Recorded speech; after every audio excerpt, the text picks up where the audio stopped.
What's going on, everybody? Welcome back to another subpar unboxing video.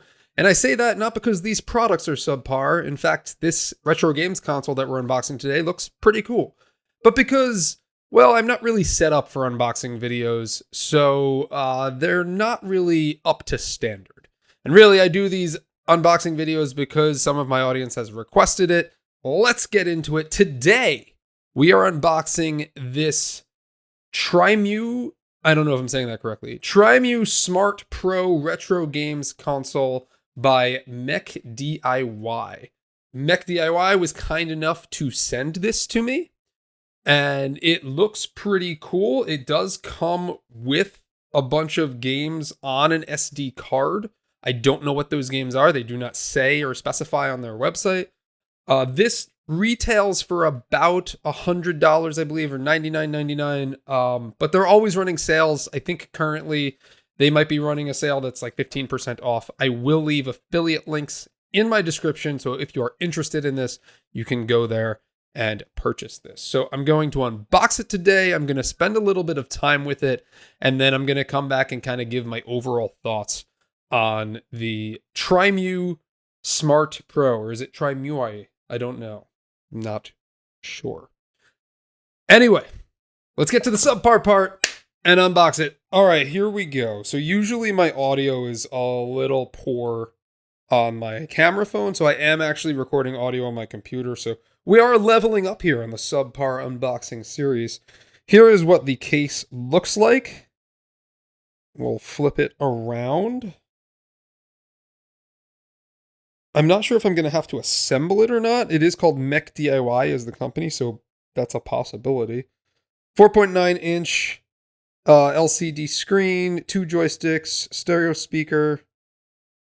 Yeah, looks pretty cool. It did come not sealed, so that is one thing I want to say. Like, you can just here. We'll open it. We'll start the unboxing.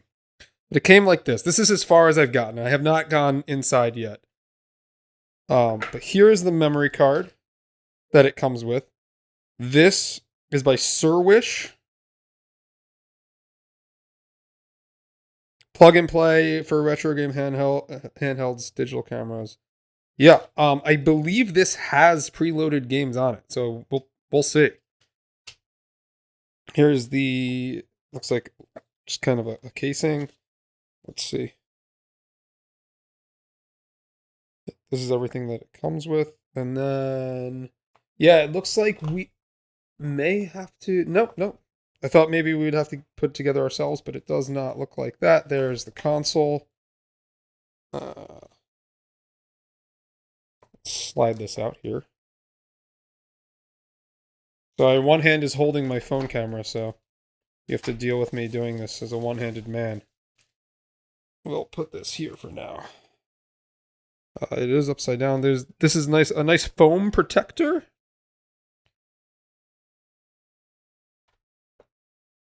And here it is. And now you can see me and my ceiling fan recording. Yeah, this is pretty cool looking. Get a little close up here. Menu. We've got the film still on it. Joysticks are a little smaller. I'm interested to see how they manage. There are two. There's a bumper and a trigger. Almost looks like a Switch Mini, maybe. Sorry, my camera keeps going out of focus. Yeah. And I do believe you can hook this up to your TV. Let's turn it on. Or let's see what else it comes with first before we turn it on. So here's the instruction booklet. Instruction manual.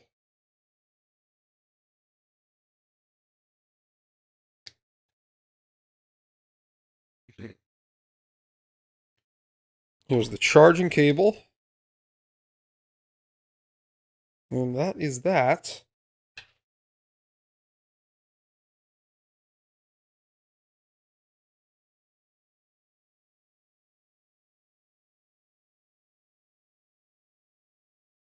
Sorry that you have to see me holding my camera here. Loading up. Emulators none. They're probably all in. Yeah, let me turn it off. I believe it is on its own operating system. Battery's almost full. That's pretty cool. Let's put in the memory card and then I'll boot this back up again. All right, so as you can see, I've got it on. Here is where the SD card goes. Yeah, so it's preloaded with a lot of cool stuff. Getting a little closer here, as you can see. We've got MAME. It's got 375 MAME games. It's got Final Word Neo, which is usually what I use because you can get retro achievements. All the Atari consoles. Look at all the number of games underneath. Daphne, which is what runs the emulator that runs the Laserdisc games. You've got Game Boy Advance with 2,000 Game Boy Advance games, 4,000 NES games, 1,800 SNES games, almost 300 N64 games. We've got PlayStation, all the Sega consoles, Dreamcast. Yeah, this is pretty awesome, and these are real games. I don't know how deep I can go into that. Not sure if I'm going to kind of show you what games are on here just for certain reasons, but I will say these are real games. I think for its price point, like $100 for this it's not a bad deal at all. Especially if you're looking to get into retro gaming, play some old games, and maybe you don't have enough for something like a Steam Deck, but you want to, emulate these games. Anyway, I know you can also hook this up to the internet, and I believe you can set up retro achievements, which I love. I will play around with that and report back to you guys. But so far, this thing looks pretty awesome. So I'll report back in a few. All right, welcome back, guys. So I did spend the night with this. I played through a bunch of the emulators that it has, and it's pretty powerful for its size. I will say that this does go all the way up from Atari to Dreamcast. There are some systems that are missing in there. There are a number of arcade games. Surprisingly, this doesn't have any Sega Saturn games, although it does have Dreamcast games, even though Dreamcast came out after Sega Saturn. There's also no PS2 games, so that's kind of where the line is, but that's a large number of games. I mean, it's got, again, 4,230 NES games, 1,878 SNES games. All right, so I'm going to talk a little bit about things that I liked and that I disliked. If you know anything about emulators, it mostly runs on RetroArch. So if there's a RetroArch core for that emulator, probably on here. Now, because it runs on RetroArch, or RetroArch as some people call it, it does have the ability for retro achievements. I personally love retro achievements. If you're not familiar with them, what they are is basically, it's achievements for old retro games that, they didn't have them back in the day. And now you can go back and play those games and get achievements for them. It is a little hard to kind of set up. You do have to go into the RetroArch settings and make sure you're overriding the settings for the save configuration for RetroArch.